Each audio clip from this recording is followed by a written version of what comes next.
اس پہ شرم کرنا چھوڑ دیں۔ کوئی آپ کو کہتا ہے رافضی شیعہ، آپ بھی آگے سے کہیں الحمدللہ میں شیعہ۔ آپ کے کندھوں کے اوپر اہل البیت کا قرض ہے۔ بسم اللہ الرحمن الرحیم، السلام علیکم ورحمۃ اللہ وبرکاتہ۔ امید کرتا ہوں آپ لوگ خیریت سے ہوں گے۔ اللہ سبحانہ و تعالیٰ آپ سب کو اپنے حفظ و امان میں رکھے۔ دوستو، آج میں آپ کے ساتھ ایک واقعہ شیئر کرتا ہوں، اور یہ حقیقت پر مبنی واقعہ ہے، کوئی کہانی، کوئی لطیفہ نہیں ہے، کوئی من گڑت جھوٹی بات نہیں ہے۔ میں سمجھتا ہوں کہ اس میں آپ لوگوں کے لیے بہت کچھ سیکھنے کو ملے گا، اور خاص طور پر ان لوگوں کے لیے کہ جو محبان اہل البیت علیہم السلام ہیں، بولنے کی صلاحیت رکھتے ہیں، ان کے پاس علم ہے، لیکن وہ اپنے علم کو دوسروں تک شیئر نہیں کرتے۔ مجالس میں گفتگو تو کرتے ہیں، مناظرے بھی کرتے ہیں اپنی محفلوں میں، لیکن اپنے علم کو دوسروں تک شیئر نہیں کرتے ہیں، پہنچاتے نہیں ہیں۔ انہیں خوف ہے، ڈرتے ہیں، یا اس بات کا خوف رکھتے ہیں کہ لوگ کیا کہیں گے، اور ان کی معاشی مجبوریاں بھی ہیں۔ تو یہ ویڈیو انشاءاللہ ان لوگوں کے لیے بھی کافی ان کے لیے ان کو متحرک کرے گی، موٹیویٹڈ ہوگی انشاءاللہ۔ تو اس لیے میں یہ واقعہ آپ کے ساتھ شیئر کر رہا ہوں، اور یہ واقعہ چونکہ میری زندگی کے ساتھ تعلق رکھتا ہے، اس لیے مجھے معلوم ہے کہ اس میں آپ کے لیے کیا کچھ سیکھنے کو ملے گا۔ واقعہ یہ ہے کہ چند عرصے پہلے اگر کوئی شخص مجھے رافضی کہتا تھا یا شیعہ کہے تو مجھے عجیب سا لگتا، میں پریشان بھی ہو جاتا تھا۔ اگر کوئی کمنٹ بھی لکھ دیتا تھا نا، تو میں سوچنے پہ مجبور ہو جاتا تھا کہ یہ سب کچھ کیا ہے۔ لیکن اب الحمدللہ کہ اگر کوئی شخص یہ بات کہتا ہے کہ آپ شیعہ ہو یا رافضی ہو، تو میں آگے سے اسے جواب لکھتا ہوں الحمدللہ علی الرفض، الحمدللہ علی التشیع۔ اللہ کا لاکھ لاکھ شکر ہے شیعہ ہونے پر، اللہ کا لاکھ لاکھ شکر ہے رافضی ہونے پر۔ اگر کوئی یہ بھی لکھ دیتا ہے کہ اس کے پاس ایران کا ایجنٹ ہے، مال آ رہا ہے، تو میں آگے سے لکھتا ہوں کروڑوں آ رہا ہے، اربوں آ رہا ہے۔ یہ کیا وجہ، یہ تبدیلی کیوں ہے؟ اس تبدیلی کی جو وجہ ہے وہ میں آپ کو بتاتا ہوں، اور یہ واقعہ میں آپ کے ساتھ کیوں شیئر کر رہا ہوں۔ اس کی وجہ یہ کہ ایک مولانا صاحب میرے بہت اچھے دوست ہیں، اور وہ ایک مخصوص فرقے سے تعلق رکھتے ہیں، اور میرے نظریات اور افکار سے بالکل متفق نہیں ہوتے۔ جب بھی ان سے میں بات کرتا ہوں تو وہ انہیں اختلاف ہی ہوتا ہے، اور ایک وہ روایتی عالم ہے، لیکن ان کی اچھی بات یہ ہے، ان کی کوالٹی یہ ہے کہ وہ میری بات کو سنتے ہیں۔ میں ان کے ساتھ جب گفتگو کرتا ہوں، چاہے کتنی ہی اس کے عقیدے کے اوپر ضد کیوں نہ پڑتی، ان کے عقیدوں کے خلاف کیوں نہ ہو، بنیادی عقیدوں کے، لیکن بنیادی عقیدوں سے مراد یہ ہے کہ جو آپ میرے افکار سنتے رہتے ہیں، اور یہ ہمارے ہاں فرقہ والوں کے نزدیک بنیادی افکار ہے، فرقہ پرستوں کے ہاں، لیکن وہ اسے سن لیتے ہیں، ہنس جاتے ہیں، آگے سے برداشت کر جاتے ہیں، اور کوئی خوف ان سے محسوس نہیں ہوتا کہ بھائی یہ کوئی ایسی حرکت کریں گے کہ جس سے آپ کو نقصان ہوگا۔ نہیں، آپ ان کے ساتھ مختلف موضوعات پر بات چیت کر سکتے ہیں۔ تو ایسے لوگ اچھے لوگ ہوتے ہیں، اور میں سمجھتا ہوں کہ انسان کسی بھی فرقے کا ہو، لیکن اس کے لیے یہ چاہیے کہ وہ اچھا انسان ہو،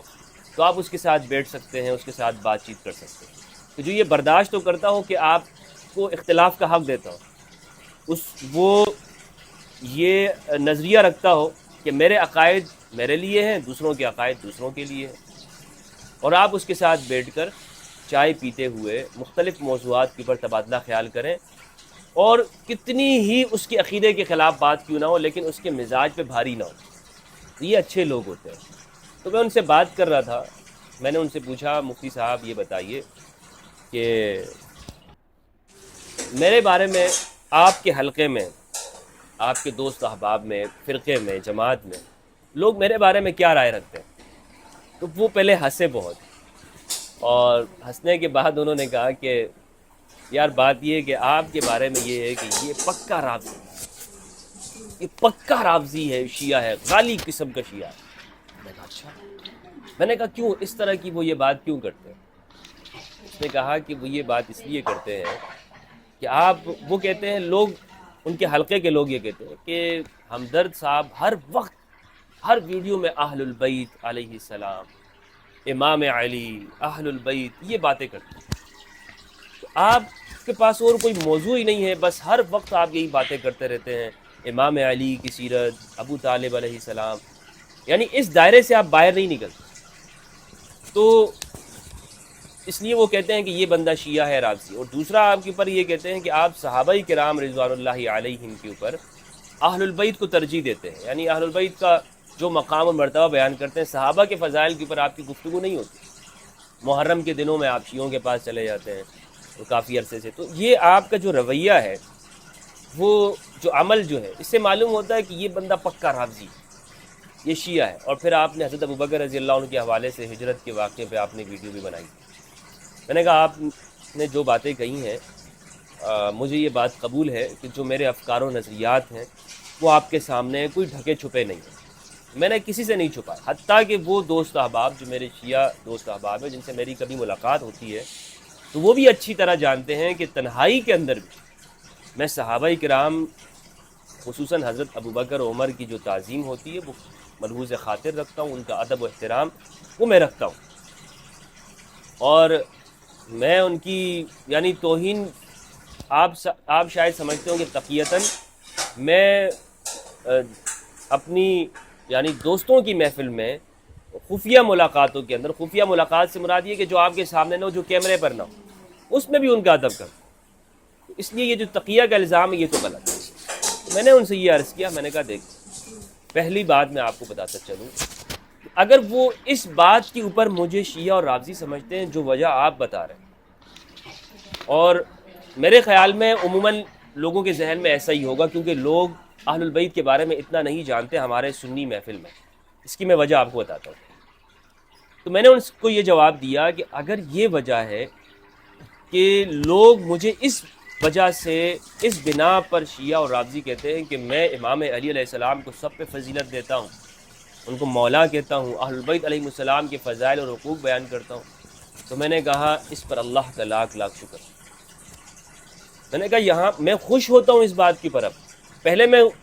غمگین ہو جایا کرتا تھا، پریشان ہو جاتا تھا، غمگین نہیں پریشان ہو جاتا تھا۔ پریشان کیوں؟ دیکھیں لوگ ایک الزام لگ رہا ہے، ایک لبادہ لگ رہا ہے، شیعہ تو ہے نہیں لیکن لوگ یہی الزام لگا لگا کے بنا دیں گے، پھر معاشرے کا کیا ہوگا، گھر کا کیا ہوگا، لوگوں کو کیا جواب دیں گے۔ مگر یہ ساری چیزیں اب ختم ہو گئی۔ وہ ختم کیسے ہوئی؟ وہ ختم اس طرح سے ہوئی کہ جس طرح جتنی ہم نے تحقیق کی اور پڑھتے گئے تو معلوم یہ ہوا کہ جناب ہمارے ہاں اہل سنت کا اصل ذخیرہ جو ہے، جن پہ فخر کرتے ہیں بخاری، مسلم، صحاح ستہ، اہل سنت والجماعت کے محدثین، اور پھر خصوصاً فقہ حنفی کے امام ابو حنیفہ رحمہ اللہ، نعمان بن ثابت، امام شافعی رضی اللہ عنہ، ان کی سیرت کو پڑھا، ان کی زندگی کو پڑھا، تو جو تشیع آج ہمارے اندر ہے، ہم سے بڑے شیعہ تو ابو حنیفہ تھے۔ امام ابو حنیفہ نے جو فتویٰ دیا ہے امام زید کے لیے، وہ فتویٰ جا کے آپ پڑھ لیں۔ انہوں نے کہا کہ یہ جو ہشام بن عبد الملک کے خلاف جو خروج کیا ہے زید بن علی بن الحسین علیہ السلام نے، تو یہ جو بنو امیہ حکمرانوں کے خلاف انہوں نے خروج کیا تھا، قیام کیا تھا، یہ بالکل اسی طرح کا قیام ہے جس طرح نبی صلی اللہ علیہ وآلہ وسلم نے بدر میں مشرکین کے خلاف قیام کیا تھا، جنگ کیا تھا، جہاد کیا تھا، غزوہ کیا۔ میں نے کہا اس سے بڑی شیعت بتا دو مجھے۔ امام شافعی رحمہ اللہ فرماتے ہیں ان کان حبکم اہل البیت ربز، ان کان حب اہل البیت ربز فاشہد الثقلان انی رافضی، اگر اہل البیت کی محبت ربز ہے، شیعت ہے، تو جن و انس گواہ ہو جائے میں رافضی۔ اور ایک جگہ پہ فرمایا یا اہل بیت رسول اللہ حبکم فرض من اللہ فی القرآن انزلا کفاکم من عظیم الفخر انکم من لم یصلی علیکم فلا صلاۃ۔ اے اہل البیت، تمہاری محبت اللہ نے قرآن میں نازل کی، تمہاری محبت کی فرضیت اللہ نے قرآن میں اتاری ہے، اور جو شخص تم پر درود نہیں بھیجتا اس کی نماز نہیں ہوتی۔ اور بعض لوگوں نے کہا ہے کہ امام شافعی رحمہ اللہ ان کے اوپر، ان کو شیعہ کیوں کہا گیا؟ آخر ایسا کیا کیا تھا امام شافعی نے کہ ان کو شیعہ کہا تھا؟ کچھ وہ باتیں ہیں، تو وہ باتیں اگر آپ دیکھیں گے تو ہم نے جو کہی ہیں، اور امام حنیفہ کی زندگی کو دیکھ لیں، امام حاکم رحمہ اللہ، امام حاکم کہا کرتے تھے کہ میں معاویہ بن ابی سفیان کے فضائل میرے دل سے نہیں آتے، تو میں ان کو کتاب میں کیسے ذکر کروں؟ یہی باتیں ہم نے کہیں، اس لیے اس پر ہم اللہ کا لاکھ لاکھ شکر ادا کرتے ہیں، الحمدللہ علی الرفس۔ اب نصیحت ان لوگوں کے لیے جو محبان اہل البیت ہیں، ان کے لیے میرے اس واقعے میں کیا نصیحت ہے ان کے لیے نصیحت یہ ہے کہ دیکھیں آپ کے پاس اللہ سبحانہ و تعالیٰ نے علم آپ کو دیا، مطالعہ ہے آپ کے پاس، لیکن آپ اپنے مطالعے کو محصور کیے ہوئے۔ ایک دوست نے مجھے بتایا، میں نے کہا کہ آپ ویڈیوز کے ذریعے سے اپنا پیغام کیوں نہیں پہنچاتے؟ آپ اچھے عالم دین ہیں، اہل بیت کی محبت سے آپ بھرپور ہیں، لیکن سوشل میڈیا کے اوپر آپ نہیں ہیں۔ تو انہوں نے کہا بھائی بات یہ ہے کہ میں جس مدرسے میں پڑھاتا ہوں وہاں پر یہ باتیں، یعنی یہ خاص ماحول ہے اور منع ہے، اور اگر میں نے ویڈیو بنا دی تو اس مدرسے سے مجھے نکال دیا جائے گا، اور بہت سارے لوگوں کو مدرسے سے نکالا گیا، کئی طلباء کو خارج کیا گیا ہے،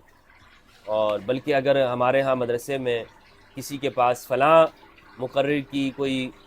اس کے موبائل میں ویڈیو کلپ نظر آ جائے یا کتاب دیکھ لیں تو اس کو مدرسے سے نکال دیا۔ تو اگر میں ویڈیو بناؤں گا اور اس ویڈیو میں میں اہل البیت کے فضائل بیان کروں گا تو مجھے مدرسوں میں وہ نہیں چھوڑیں گے۔ تو اگر اس طرح کے میرے کوئی دوست سن رہے ہیں اور علماء ہیں، ان کو میں یہ پیغام دیتا ہوں کہ آپ اپنے علم کو پھیلانا شروع کریں۔ دیکھیں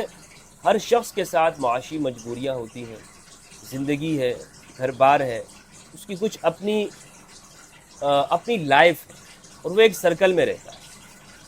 اگر آپ اس خوف کو توڑیں گے نہیں، اگر آپ آج بھی اسی خوف میں رہیں گے کہ اگر میں نے یہ بات کر دی تو لوگ کیا کہیں گے، مدرسے والے کیا کہیں گے، گھر والے کیا کہیں گے، میں نے کہا آپ نے پھر اپنی زندگی میں کیا کیا؟ آپ کی زندگی کا مقصد کیا رہا؟ آپ آئے، دنیا میں آئے اور اسی طرح چلے گئے، اپنے سینے کے اندر سارا علوم، یہ جو کتابیں آپ پڑھ رہے ہیں پھر اس کا فائدہ کیا ہوا ہے؟ اور یقین جانیں آپ کے کندھوں کے اوپر اہل البیت کا قرض ہے، آپ اس کو اتارے بنا اگر اس دنیا سے چلے گئے، اللہ کو کیا جواب دیں کہ میں اہل البیت سے بہت محبت رکھتا تھا، میرے پاس بہت علم تھا، لیکن یا اللہ میں نے لوگوں کو بتایا نہیں۔ کیا منہ دکھائیں گے آپ سیدہ زہرا علیہ السلام کو اور اہل البیت علیہ السلام کو؟ کس طرح آپ پیش ہوں گے ان کے سامنے کہ لوگ یہاں پر اہل البیت علیہ السلام کے حقوق کو غصب کیے جا رہے تھے، ڈاکے ڈالے جا رہے تھے، ان کے فضائل کو چھپاتے تھے کتابوں میں، اور ان کے دشمنوں کی مدح سرائیاں کرتے تھے، لیکن ہم خاموش تماشائی بنے ہوئے تھے۔ ہمارے پاس موبائل فون بھی تھا، لیکن پھر بھی ہم نے ایک ویڈیو ریکارڈ نہیں کی اور ہم نے لوگوں تک پہنچایا۔ میں سمجھتا ہوں آپ کی صرف باتیں، تو باتوں سے بجائے قربانیاں دینے پڑیں گی۔ دیکھیں اب محرم الحرام کا مہینہ ہے، میں سوچ رہا تھا کہ امام حسین علیہ السلام نے اپنی مدینہ سے اپنا گھر بار چھوڑا اور کوفہ کی طرف آئے، اور پھر اس کے بعد جتنے بھی اہل البیت ہیں آپ ان کی تاریخ پڑھ لیں۔ انشاءاللہ اس کے اوپر میری ویڈیو آ رہی ہے 12 اماموں کے اوپر، اور میں ابھی وہ ویڈیو ریکارڈ کرنے کے لیے بیٹھا تھا، لیکن میں نے سوچا کہ یہ واقعہ آپ کے ساتھ شیئر کریں تاکہ بہت ساری آوازیں ہوں، بہت سارے لوگ ہوں، بہت سارے لوگ بات کرنے والے ہوں ہمارے اہل سنت میں، لوگوں کو اہل البیت کا پیغام پہنچاتے ہیں۔ مجھے خوشی ہوتی ہے جب میں دیکھتا ہوں کہ اس قافلے کے اندر اضافہ ہو۔ مجھے کبھی بھی اس پہ دکھ نہیں ہوگا کہ جناب دوسرا شخص کیوں کرتا ہے، لا یاز خدا مجھے وہ دن نہ دکھائے کہ میں اس بات کے اوپر دکھی ہوں کہ دوسرا کیوں آ رہا ہے، نہیں۔ تو اس لیے آپ کو آگے آنا چاہیے، آپ اپنے علم کو آگے لے کے جائیں، بتائیں دنیا کو۔ امام حسین علیہ السلام نے اپنے گھر بار چھوڑا، پھر اس کے بعد آپ دیکھیں جتنے بھی ہیں سب کو حکومت کے لوگوں نے یا تو بلایا اور پھر وہاں بلا کے شہید کر دیا۔ یہ امام حسین کے بعد سب نے اسی طرح کیا، بلاتے تھے اور پھر ان کو شہید کر دیتے، حتیٰ کہ آخر امام حسن عسکری، امام علی نقی، امام تقی، اور اس طرح اوپر کی طرف آپ چلتے جائیں تو سب کے ساتھ یہی ہوا ہے۔ آپ اس بات کو اگر رکھیں کہ جناب مجھے اللہ آزمائے گا، نہیں، حسب الناس ان یترکوا ان یقولوا آمنا وهم لا یفتنون، کیا لوگوں نے یہ سمجھ لیا ہے، حسب الناس لوگوں نے یہ گمان کر لیا ہے کہ انہیں چھوڑ دیا جائے گا، انہیں آزمایا نہیں جائے گا اس بات کے اوپر کہ وہ کہتے ہیں لا الہ الا اللہ، یعنی لا الہ الا اللہ کی آپ یہ قیمت بھی نہیں دیں گے کہ آپ کو آزمایا جائے، آپ کو گھر بار چھوڑنا پڑے، ملک چھوڑنا پڑے، وطن سے باہر جانا پڑے، بچوں کو چھوڑنا پڑے، کچھ تو قربانی دینی پڑے گی نا۔ آپ کی نوکری چلی جائے گی، زیادہ سے زیادہ مدرسے سے نکال دیں گے، یہی بات ہے نا، یہی خوف ہوتا ہے ہمارے ہاں مدرسوں سے نکال دیں گے۔ اور مولوی صاحب اپنے آپ کو یہ جو ہمارے یہاں محتمم ہوتے ہیں نا مدرسوں کے، یہ ایک طرح کا اپنے آپ کو خدا سمجھتے ہیں کہ بھائی لوگوں کا رزق ہمارے ہاتھ میں ہے، اور یہ جتنے بھی آنرز ہوتے ہیں، مالکان ہوتے ہیں، ان کے اندر یہ رویہ ہوتا ہے میں تجھے نکال دوں گا، نوکری سے فارغ کر دوں گا۔ ان کے ہاتھ میں آپ کا رزق نہیں ہے، آپ کا رزق اللہ کے ہاتھ میں۔ تو اہل البیت علیہم السلام کے حقوق کا بیان کریں، آگے بڑھیے، اور اس پہ شرم کرنا چھوڑ دیں۔ کوئی آپ کو کہتا ہے رافضی شیعہ، آپ بھی آگے سے کہیں الحمدللہ میں شیعہ ہوں۔ ہاں شیعہ، آپ اس سے آپ کی صحت کے اوپر کیا فرق پڑتا ہے؟ اور جو لوگ آپ کو سنتے ہیں اور جانتے ہیں وہ حقیقت جانتے ہیں کہ آپ شیعہ ہیں یا سنی ہے، وہ ان کو سب پتہ ہے، وہ جانتے ہیں، اور آپ کی گفتگو سے معلوم ہو جاتا ہے، آپ کے معاشرے سے معلوم ہو جاتا ہے، آپ کے کردار سے، آپ کے طور اطوار سے۔ یہ بتانے کی ضرورت نہیں ہوتی ہے کہ جناب میں شیعہ ہوں یا میں شیعہ نہیں۔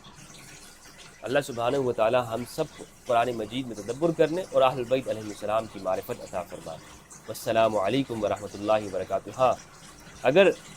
اس حوالے سے کوئی آپ کا سوال ہو تو سوال کیجیے گا، اور میں انشاءاللہ اس کے تمام کمنٹس اس ویڈیو کے دیکھوں گا کہ خاص طور پر وہ لوگ کہ جو محبان اہل البیت ہیں وہ کتنا موٹیویٹ ہوئے، اور